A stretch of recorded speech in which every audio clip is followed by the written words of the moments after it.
what do you support the war? Do you stand by Ukraine? Do you believe in that war?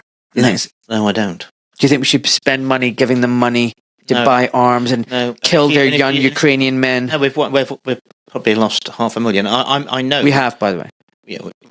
Yeah, at least. And a lot of other things have been going on in Ukraine for a very long time that are pretty disreputable and disgusting. Really, it's a very corrupt country. How they ended up with Zelensky in there. I mean, I've seen videos of him. Yeah, man, playing the piano with his penis. I'm glad you said it. Let's just say it. Yeah. He's an actor. He acted playing the president, and now he's an actor playing the president in real life. Exactly. We are actually at war with Russia now. We've got. They haven't told you. They haven't told you. So say that again. We're actually at war with Russia now. I met with Andrei Kelin, the Russian ambassador in London, a couple of months ago, and he said that we know that your people are firing those Storm Shadow missiles at us out of Ukraine because you couldn't train the Ukrainians to do it. We know you're doing it, and I mean everybody knows that there are lots of US, UK, French. The French are in there. I thought it was the Brits were down on the ground and special advisors. Yeah. Training sessions and teaching them and showing them. Isn't that how? But they were apparently. That's how we started with the Vietnam War. Yeah. Dude, what the frack are we doing poking the bear? That's really stupid. They're determined to get us into a war with Russia, and thank God we've got someone in Putin who at least has got some brains. Now you sound like a Putin lover. Well, I'm not. I'm not convinced any of them are any good.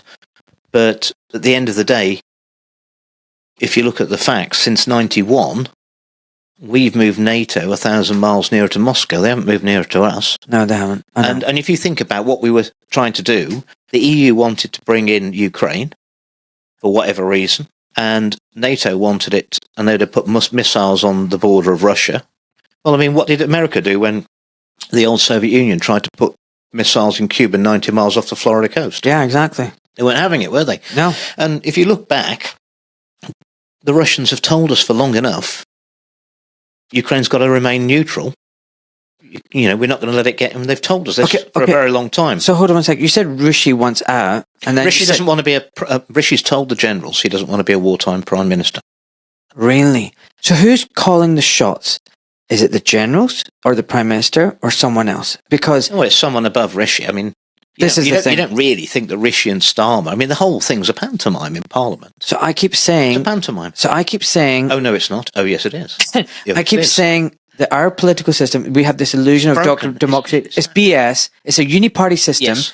And they're puppets and they're people pulling the strings. Is that what's happening? That's what's happening. And the next general election, I now realise, and I was beguiled by it for years. I mean, I've won at 4 elections as a Conservative.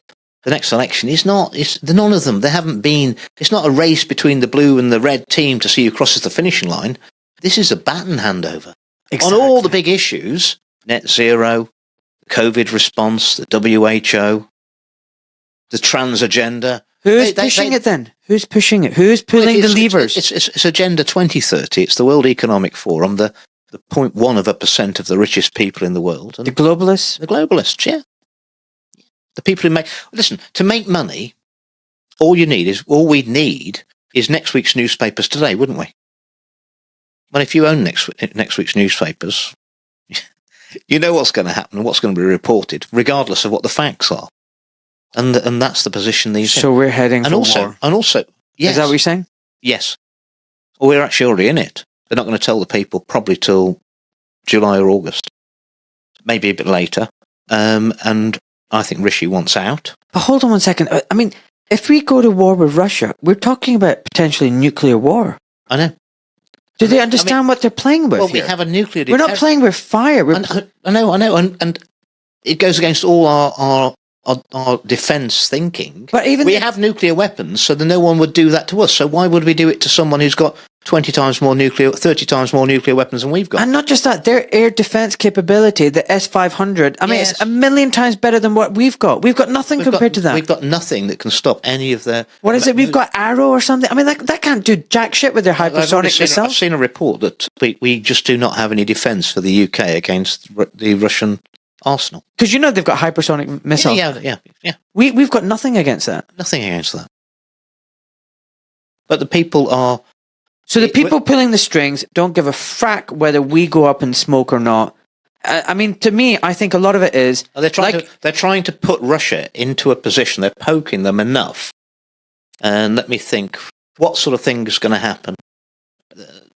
Some sort of attack on... Russia have got nuclear capability in Belarus, their ally. Yeah, I know. And I think they're at some sort of attack from Ukraine on that which may be tactical nuclear against their nukes, and that would... But Ukraine doesn't have tactical nukes. Doesn't it? It doesn't. Okay. All right. Are we giving them? I think it might not be that. It could be just some nuclear material and some explosion. You've got a dirty bomb. I'm not unconvinced they haven't already been detonated in the Donbass.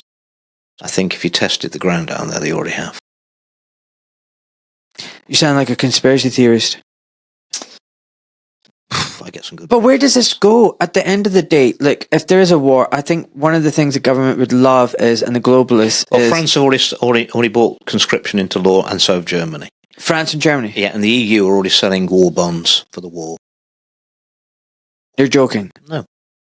And have you noticed how the creep was, we're going to give defensive capability. We're going to give helmets and flak jackets. Then we're going to give bullets. Yeah. Then we're going to give artillery shells. Then we're going to give... We're not going to do tanks, though. No. I'll tell you and we're not going to do mobile artillery. Now we are. Now we're not going to give long-distance artillery. Now we are. Now we're going to give them HIMARS.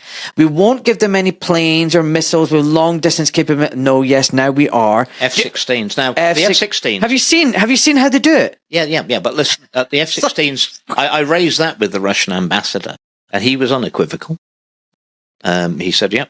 The F-16s, he said, we're not bothered about that. Their air defense capability will shoot them down. Well, they're a fourth generation fighter. They're not as good as the latest stuff we've got, but I mean, they're a lot better than anything else. Well, I think the Russian planes are pretty damn good. We'll see. But the fact is that they're very, very high tech. They're more high tech than anything the Ukrainians have got. And the Russians know there's only 2 or possibly 3 runways in the whole of Ukraine that are long enough and flat enough for them to take off from. Well, they can sort those out, yeah? And then the Russians said to me, so then you'll end up flying them out of Poland or Germany or Romania or Hungary. He says, and then we bomb those airfields. And that's war. This is insane. And also, bear in mind, they're very high tech. So you can train some Ukrainians to fly these F-16s. That's a fraction of it. These planes need servicing on the ground. You need engineers. It's not just that. So in the Russian army, you've got the same shells, the same artillery, the same tanks.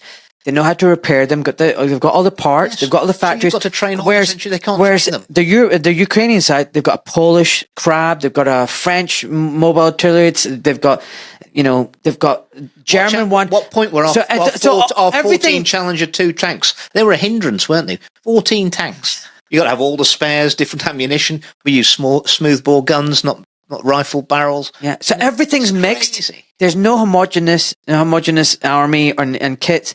Everything's a bit of this and a bit of that. And the Ukrainians actually don't even like the kit. They're like, we actually can't fight with this. This is garbage. We'd rather deal with our Soviet Union stuff. At least it's reliable and works. So we're poking the bear and losing. And any war will be an absolute disaster.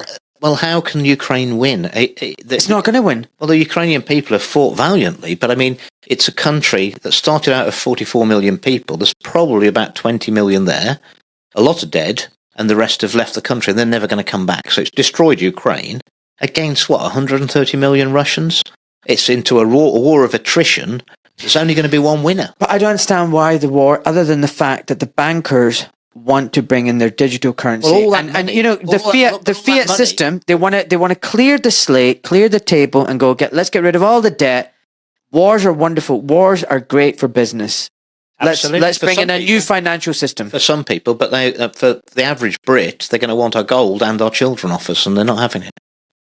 They will, won't they? They will, yeah.